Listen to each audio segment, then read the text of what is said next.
Hello everyone, আজকে আমরা কথা বলবো ইউজ অফ রেটিনল এবং এটার ইফেক্ট নিয়ে।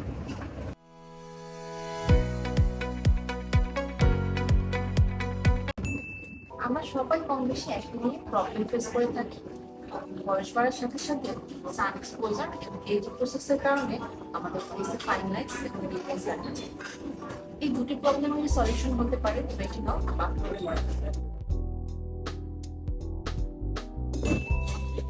রেটিনল বা ট্রেটিনয়েড দুইটি ভিটামিন এর একটি ডেরিভেটিভ। রেটিনল একটি দূর করতে সাহায্য করে এবং এটার অ্যান্টি ইফেক্টস আছে। সো আসুন আমরা জেনে নেই রেটিনলের আমাদের স্কিনে অ্যাকচুয়ালি কি কি ইফেক্টস রয়ে আছে। Number 1, fine lines and wrinkles. Retinol আমাদের স্কিনের middle layer which is called dermis সেখানকার ফ্রি রেডিকেলস গুলোকে ইনঅ্যাক্টিভ করতে হেল্প করে থাকে। ফলে ফ্রি রেডিকেলস গুলো আমাদের স্কিনের কোলাজেন এবং ইলাস্টিন গুলো করতে পারে না। So it reduces the appearance of wrinkles.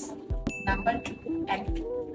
Retinol আমাদের পোরস গুলোকে ক্লগ হতে দেয় না এবং এটি অ্যাক্নে স্কার মার্ক এবং দাগগুলোকে দূর করতে হেল্প করে থাকে এবং হিলিং প্রসেসকেও ত্বরান্বিত করে।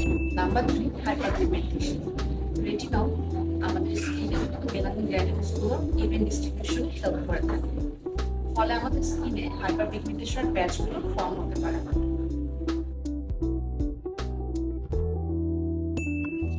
সো এখন আমরা জানবো হাউ টু ইউজ রেটিনল।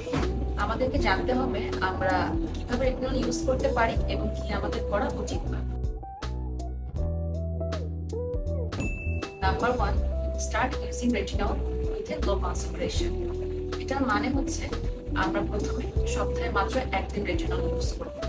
এরপরে যদি কোনো ইরিটেশন না হয়ে থাকে তাহলে সপ্তাহে 2 বার করে এবং প্রয়োজন অনুযায়ী এরপরে আমরা আরো বাড়াতে পারি বা কমাতে হবে।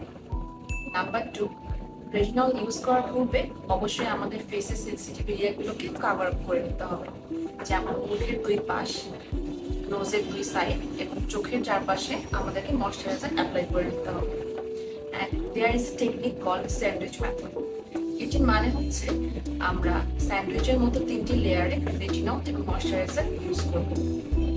যেমন প্রথমে আমরা ফেসে ময়শ্চারাইজারের একটি লেয়ার অ্যাপ্লাই করব, এরপরে পি সাইজ অ্যামাউন্টে খুবই কম পরিমাণে রেটিনল আমাদের ফেসে অ্যাপ্লাই করব, এরপরে আবার ময়শ্চারাইজারের একটি লেয়ার অ্যাপ্লাই করব। Number 3, consistency. To get the effect of retinol, আমাদের ফেসে কনসিস্টেন্টলি রেটিনল ইউজ করতে হবে, but you should use it in a very small amount, like pea size. Number 4, sunblock. আমাদেরকে অবশ্যই দিনের বেলায় ফেসে সানব্লক অ্যাপ্লাই করতে হবে, কারণ রেটিনল ফেসে ইরিটেশন ক্রিয়েট করে থাকে। এটি দূর করতে, এটি প্রিভেন্ট করতে sunblock is a must. Face dry হতে পারে, সো অবশ্যই আমাদেরকে ফেসে হাইড্রেটিং সেরাম অথবা ময়শ্চারাইজার ইউজ করতে হবে। সো এখন আমরা জানবো রেটিনল ইউজ করার সময় কি কি আমাদের করা উচিত। Number 1, we should not use any other exfoliants while using retinol. যেমন AHA বা BHA টাইপের প্রোডাক্টগুলো রেটিনল ইউজ করার সময় আমাদের অ্যাভয়েড করা উচিত, কারণ রেটিনল ফেসের এক্সফোলিয়েশনটাকে বাড়ায়, ফেস ড্রাই হয় এবং কার্জিনোর সম্ভাবনা থাকে। সো বাকি এক্সফোলিয়েন্টগুলো ইউজ করে ফেসটাকে আরো ইরিটেট করা উচিত। নাম্বার 2, প্রেগনেন্ট ফিমেল এবং ব্রেস্ট ফিডিং মাদারদের ক্ষেত্রে রেটিনল আমাদের ইউজ করা উচিত না। মিনিমাম 6 মাস পূর্বে আমাদের রেটিনল ইউজ করা অ্যাভয়েড করতে হবে। সো আই হোপ আমরা রেটিনলের সঠিক ইউজ সম্পর্কে জানতে পারলাম এবং এখন থেকে অ্যাকনি কন্ট্রোল এবং ফাইন লাইনস এবং রিঙ্কেলস দূর করতে আমাদের জন্য কিছুটি ইজিয়ার হবে।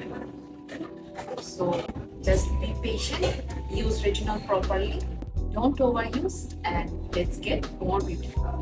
Thank you.